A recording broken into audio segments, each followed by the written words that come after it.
নেফাসের মাসআলা, সন্তান জন্ম দেওয়ার পর মহিলার জরায়ু থেকে যে রক্ত বের হয় এটিকে নেফাসের রক্ত বলে।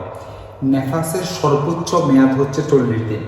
যদি 40 দিনের আগে রক্ত বন্ধ হয়ে যায় তাহলে যেদিন রক্ত বন্ধ হবে সেদিন গোসল করে নামাজ পড়া শুরু করে দিবে এবং রমজান যদি হয় তাহলে রমজানের রোজা রাখবে।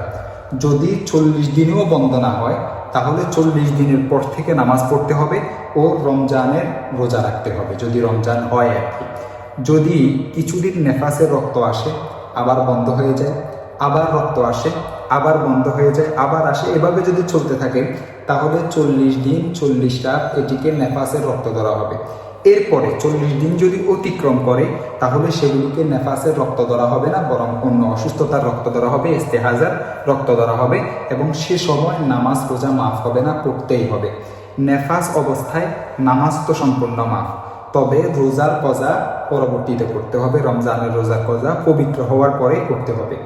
বাচ্চা হওয়ার পর নাফাক অবস্থায় খানা পিনা সম্পূর্ণ জায়েজ। অনেকে বলেন জায়েজ নেই, বৈধতা নেই, এটি সম্পূর্ণ ভুল। বাচ্চা হওয়ার পর নাফাক অবস্থায় খানা পিনা সম্পূর্ণ জায়েজ এবং বৈধ।